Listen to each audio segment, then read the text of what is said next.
Assalamualaikum warahmatullahi wabarakatuh. Alhamdulillahi rabbil alamin. Wa bihi nasta'inu ala umurid dunya waddin.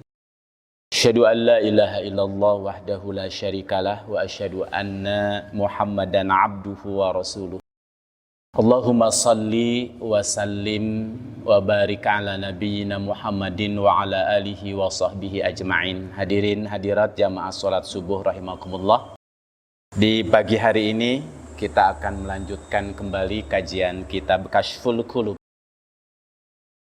Dan tema kita pada kesempatan pagi hari ini kita akan bahas tentang fadlul ilmi wal ulama. Keutamaan ilmu dan para ulama.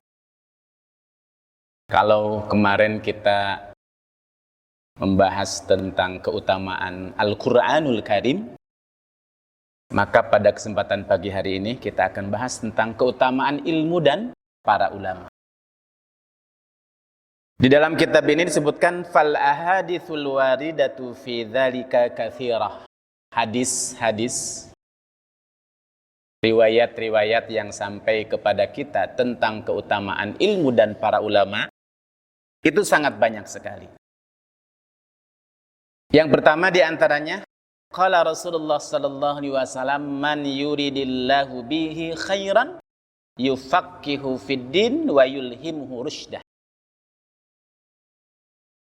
Barang siapa seseorang yang dikehendaki oleh Allah Subhanahu wa taala khairan, kebaikan, yufaqqihu fiddin, maka Allah akan berikan kepadanya al-fiqhu fiddin, kefahaman tentang agamanya, wa yulhimuhu rusydah, dan Allah akan ilhamkan kepadanya ar-rusydah, petunjuknya. Jadi Bapak Ibu, selama ini sering kita meminta kepada Allah kebaikan. Kebaikan dalam masalah urusan apa saja. Kebaikan dalam urusan rezeki, kebaikan dalam urusan dunia, yang lebih penting lagi adalah kebaikan nanti di akhir hidup kita semua. Ujung dari perjalanan hidup ini. Syaratnya satu, kata Allah. Apa? Allah akan berikan dulu kepada orang itu al-fiqh. Jadi kalau kita ingin menjadi orang-orang yang banyak mendapatkan kebaikan, mari kita introspeksi. Usaha, keinginan untuk selalu menambah pemahaman kita tentang agama ini ada gak dalam diri kita? Kalau dalam diri kita punya semangat, keinginan untuk terus menambah ilmu pengetahuan, khususnya tentang masalah urusan ad-din, tentang hukum-hukum halal haram, tentang masalah urusan agama ini. Nah, berarti disitulah Allah sedang memberikan banyak kebaikan kepada kita. Jadi sebaliknya, berarti kalau kita tidak punya semangat, bahkan tidak punya keinginan untuk terus menambah ilmu pemahaman tentang masalah ad-din ini, berarti kebaikan pun sulit untuk kita dapat.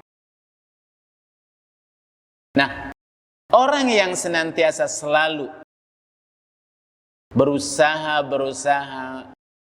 menuntut, mencari, mendalami, mengkaji ilmu tentang ad-din, itulah disebut dengan ulama. Ulama itu diambil dari kata alim. Kalau alim satu, banyak ulama.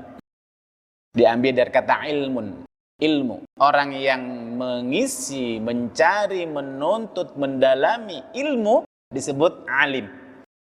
Dan kalau banyak jumlahnya ulama. Cuma ingat Bapak Ibu, ini tidak semua ulama itu diberikan oleh Allah banyak kebaikan. Karena ternyata ulama itu dibagi dua. Ada ulama asu, ulama tapi su itu buruk Bapak Ibu. Nah, kebalikan dari buruk kan baik, al-khair gitu kan. Siapa mereka? Ada tanda-tandanya, ada ciri-cirinya. Terus kalau ulama, benar-benar ulama, yang kata Nabi al-ulama warathatul anbiya, pewaris para nabi gitu. Pelanjut, penerus, estafet, perjuangan risalah Nabi. Satu, kalau ciri-ciri ulama yang benar-benar ulama itu disebutkan dalam Al-Quran. Apa Bapak Ibu? Innama yakhshal ladina min ibadihi al-ulama. Sesungguhnya orang yang dia itu takut kepada Allah, itulah ulama. Jadi ciri-cirinya kalau benar-benar ulama, semakin dia itu banyak ilmunya, semakin dia faham tentang agamanya, maka akan melahirkan rasa khasyah, takut kepada Allah. Takut tergelincir, takut terperangkap. Maka orang ulama itu apa? Waro, hati-hati sekali. Nama yakhsyallaha min ibadihil ulama. Salah satu di antara yang paling takut kepada Allah adalah ada siapa? Ulama. Jadi kalau ada kita melihat sepertinya orang itu banyak ilmunya, tapi kadang-kadang bersikap, bertingkah laku kok gak takut sama Allah, nah berarti itu bukan ulama. Siapa mereka? Ulama su. Dan itulah yang disyaratkan oleh Rasulullah SAW dalam hadis yang lain, Bapak Innakumullah. Qala Rasulullah SAW, al-ulama amana'ur rasul. Ulama yang sesungguhnya itu dia adalah kepercayaan Nabi, pewaris, pelanjut.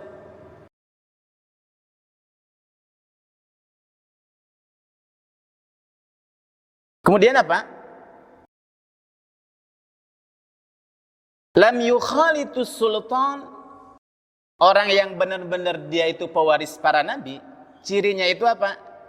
Dia itu lam yukhalitus sultan. Dia itu yukhalit, tidak bergaul, tidak dekat dengan para penguasa. Jadi hati-hati tuh. Kalau ada para ulama yang ya berusaha mendekat karena mungkin ada yang dicari dari as-sultan, dari penguasa. Lam yukhalitu as-sultan fa idza khalatu sultan faqad khanur rasula fahdaruhum wa'taziluhum. Jadi kalau seandainya ada para ulama yang kerjaannya mencari peluang mendekat para penguasa, entah untuk apa tujuannya, maka kata Nabi, maka tinggalkanlah, hati-hatilah dengan ulama itu. Karena biasanya kalau seandainya sudah dekat dengan kekuasaan, disitulah sesungguhnya ujiannya para ulama. Belum lagi nanti ada tanda-tandanya. Ya. Nah, innama yakhsyallaha min ibadihil ulama. Sesungguhnya orang yang paling takut kepada Allah adalah para ulama. Wa qala Rasul al-ulama warasatul anbiya. Dan Rasul berkata ulama itu adalah pewaris para nabi. Wa ma'lumun annahu la rutbata fawqa rutbatin nubuwah wa la syarafa fawqa syarafil wirasah litilka rutbah. Jadi tidak ada derajat yang paling tinggi di sisi Allah kecuali derajat kenabian. Kalau para ulama pewaris para nabi, berarti kedudukan ulama itu ya kedudukannya sangat tinggi karena dia pelanjut, penerus para nabi. Afdhalun nas al-mu'minul alim. Orang yang paling utama adalah orang yang punya pengetahuan. Al-alim, ulama. Tapi yang benar-benar ulama. Ilmu yang menghantarkan rasa takut dia pada Allah Subhanahu wa taala. Dia dekat dengan Allah. Dia hati-hati sekali, tergelincir ke dalam jebakan-jebakan dunia. Ya. Alladzi uhtiyaja ilaihi, dan apabila dibutuhkan nafa', dia kedatangannya itu memberikan manfaat. Wa qala Rasulullah aqrabun nas min darajatin nubuwah ahlul ilmi. Orang yang paling mendekati derajat kenabian adalah orang yang memiliki ilmu. Wal jihad, dan orang yang senantiasa berjihad. Kenapa? Amma ahlul ilmi fadalun nasa ala ma ja'at bihir rusul. Kenapa? Karena orang yang memiliki ilmu, para ulama itu kerjaannya apa, Pak? tugasnya, misinya persis seperti misi tugas para nabi dan para rasul. Apa? Menunjukkan jalan kebenaran kepada manusia, menuntun, memberikan arahan, membimbing. Dan ini adalah tugas para nabi dan para rasul. Wa amma ahlul jihad fajahadu bi asyafihim ala ma ja'at bihir rusul. Nah, kalau ahli jihad kerjaannya apa? Dia dengan pedangnya berjuang untuk menghalangi orang-orang yang menghalangi dakwah nabi dan rasul. Kalau ahlul ilmi dengan ilmunya membimbing manusia, kalau ahlul jihad dengan pedangnya apa? Menghalangi orang-orang yang sedang menuntut ilmu, mendalami ilmu dan mengajarkan ilmu.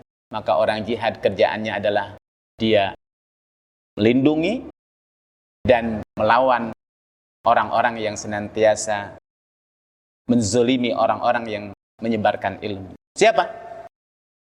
Yang menghalangi dakwah para nabi dan para rasul. Waqala dan berkata, al-mautu qabilatin aisar min mautil alim. Kematian seseorang kepala kabilah, tokoh masyarakat itu lebih ringan daripada matinya seorang ulama. Belakangan-belakangan, bulan-bulan ini sepertinya ya, kita banyak ditinggalkan oleh para ulama. Meninggal dunia. Hati-hati kalau sudah banyak ulama meninggal dunia. Karena dalam riwayat yang lain Bapak Ibu, dalam salah satu di antara tanda-tanda akhir zaman, salah satu di antara tanda-tanda kiamat itu Allah akan mengangkat ilmu. Dan cara Allah mengangkat ilmu di dunia ini adalah dengan cara mengangkat dan mewafatkan para ulama. Kalau di dunia ini sudah gak ada para ulama yang akan membimbing, menerangi jalan kebenaran, maka berarti kebodohan akan semakin banyak. Manusia akan banyak tidak mengerti hakikat kebenaran, dan disitulah kesesatan akan terjadi di mana-mana.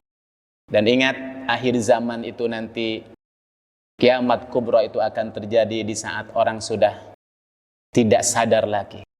Azan sudah tidak dikumandangkan lagi. Orang melakukan kemaksiatan sudah tidak malu lagi. Kenapa? Karena sudah tidak ada lagi yang membimbing, mengarahkan. Para ulama sudah diambil oleh Allah Subhanahu wa taala. Al-Qur'an sudah diambil oleh Allah Subhanahu wa taala. Dan kejahilan akan terjadi di mana-mana. Wa qala la yasba' 'alimun min ilmin hatta yakuna muntahahul jannah. Seorang alim, seorang ulama itu dalam menuntut ilmu, dia tidak pernah merasa kenyang hingga sampai akhirnya kakinya diinjakkan oleh Allah Subhanahu wa taala di sorga. Orang yang menuntut ilmu, yang mengkaji, mencari, para ulama tidak henti-hentinya. Begitulah dulu para ulama dalam belajar menuntut ilmu. Sebagaimana yang dinyatakan oleh Imam Syafi'i, dan tanalal ilma illa bisittah, tidak akan sampai ilmu itu kecuali 6. Di antaranya apa? Al-zuhd, berjihad, berusaha, bersungguh-sungguh, ya, hingga kemudian dia layak menjadi ulama. Wa qala halaku ummati fi syai'ain. Dan Nabi berkata, hancurnya umatku dikarenakan 2 sebab. 1, tarkul ilmi, meninggalkan ilmu. Yang kedua, wa jam'ul mal, mengumpulkan harta. Ketika orang sudah tidak mengindahkan lagi ilmu, khususnya ilmu halal haram, ilmu yang membimbing manusia kepada keselamatan, ilmu agama sudah ditinggalkan. Sementara wajamul mal, dunia sudah menjadi kejarannya, dunia sudah menjadi tujuannya. Maka disitulah sebenarnya akan hancurnya umat ini. Oleh karena itulah, maka waqalan Nabi berkata, kun aliman, jadilah kita sebagai seorang alim. Karena derajatnya kita tahu tadi, warasatul anbiya, pewaris para nabi. Kalau bisa, banyak waktu, kesempatan, umur masih panjang, manfaatkan, cari itu ilmu. Bapak Ibu yang punya putra putrinya, punya mimpi besar lah.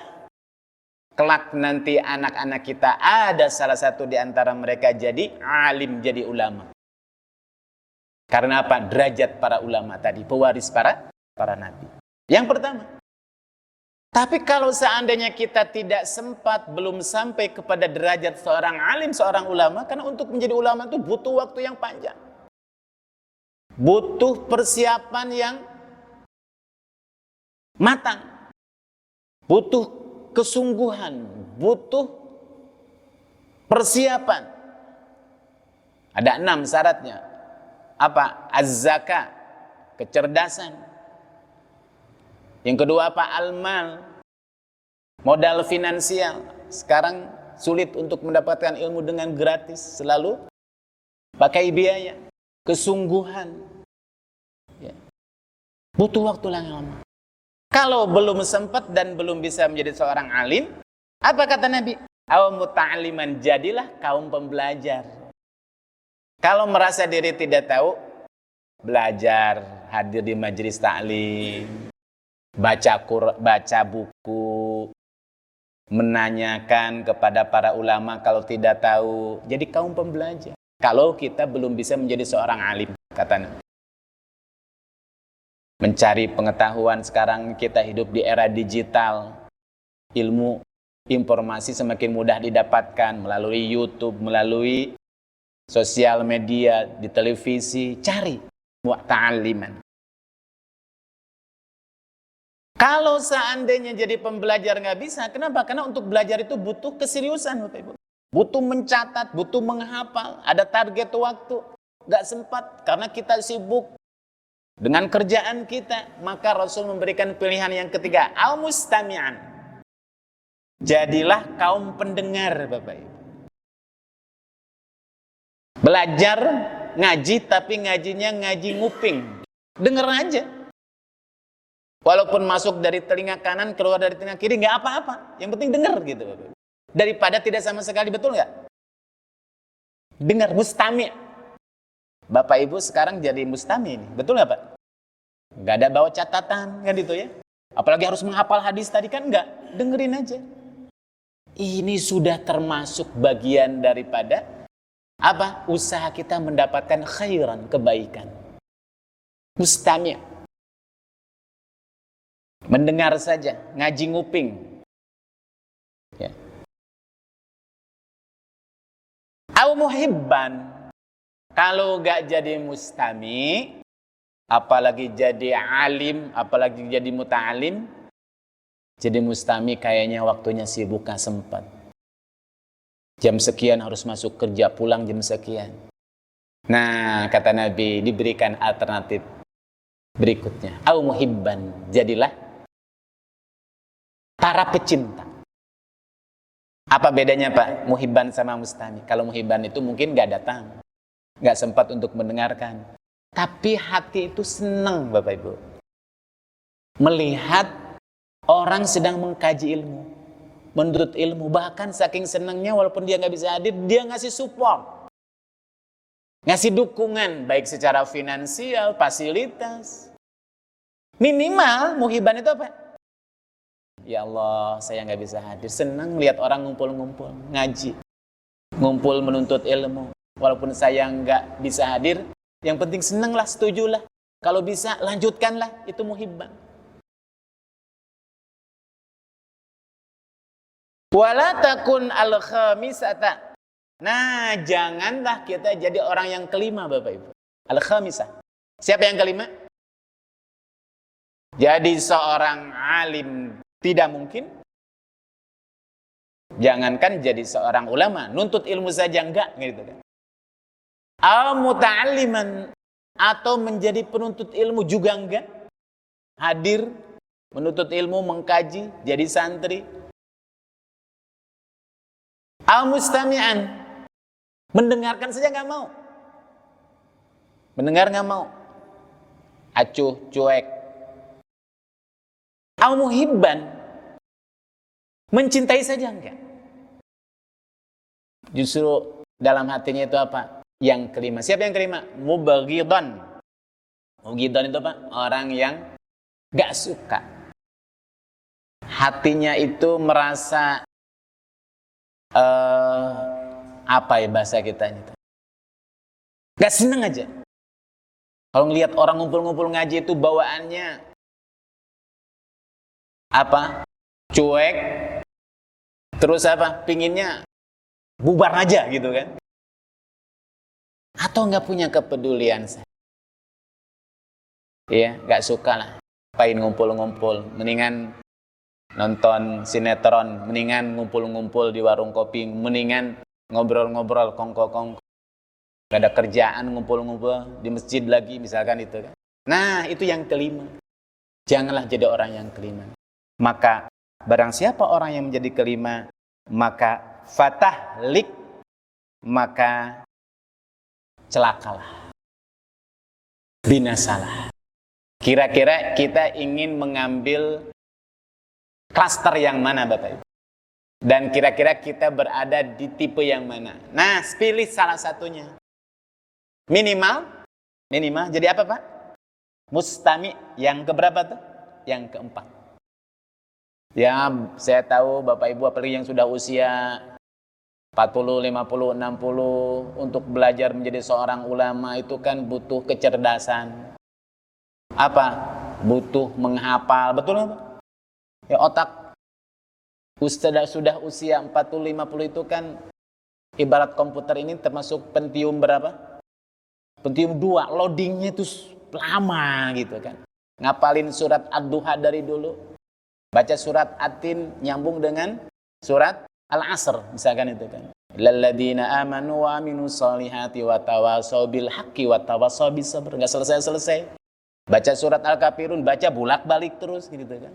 Misalkan karena otak kita sudah loading kalau sudah tua itu. Betul enggak Pak? Ingat-ingat susah gitu. Enggak apa-apa. Denger aja lah gitu. Mustami', hadir di majelis ilmu, hadir di majelis pengajian, denger. Ada manfaatnya insyaallah. Betul? Fala takunul khamisah, jangan jadilah kelompok yang kelima. Fatahlik, celakalah. Jadi ulama tidak mau belajar, apalagi mendengarkan, tidak mau yang ada hati ini gak suka, gak senang terhadap majelis ilmu. Jangan jadi kelompok yang kelima. Bapak Ibu rahimakumullah, itulah keutamaan ilmu dan para ulama. Mudah-mudahan kita termasuk ke dalam kelompok 1 dari 4 yang diisyaratkan oleh Nabi Muhammad SAW. Dan mudah-mudahan kalaupun kita belum jadi seorang ulama, ada anak cucu kita, keturunan kita yang kelak akan menjadi ulama. Ya. Demikian kajian kita di pagi hari ini, keutamaan ilmu dan para ulama. Mudah-mudahan bermanfaat dan mudah-mudahan menjadi inspirasi bagi kita. Mudah-mudahan memberikan sebuah motivasi bagi kita akan pentingnya menuntut ilmu dan terus berusaha menambah ilmu pengetahuan kita.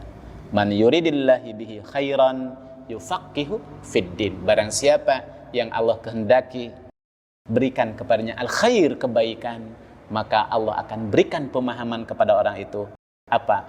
Al-fiqhu fiddin, pemahaman tentang agamanya, pemahaman yang bukan hanya sekedar paham, tapi pemahaman yang kelak akan menghantarkan kita untuk lebih takut lagi kepada Allah Subhanahu wa taala. Karena semakin kita banyak pengetahuan, maka akan semakin banyak rasa takut kita kepada Allah. Itulah tanda-tanda orang yang berilmu sesungguhnya, bukan orang yang berilmu dengan tujuan untuk mencari popularitas, mencari pujian, ya, mencari sanjungan, bangga dengan banyaknya jamaah, banyaknya pendukung, banyaknya majelis, bukan itu. Tapi semuanya dalam kerangka mendekat kepada Allah agar kelak kita menjadi orang-orang yakhsyallaha, orang-orang yang takut kepada Allah Subhanahu wa taala. Semakin tinggi, semakin banyak ilmu, maka akan semakin muncul ketawaduan, kerendahan dan rasa khasyah seseorang di hadapan Allah Subhanahu wa taala. Demikian kajian kita, mudah-mudahan bermanfaat. Wallahul muwaffiq ila aqwamit thoriq. Wassalamualaikum warahmatullahi wabarakatuh. Waalaikumsalam warahmatullahi wabarakatuh.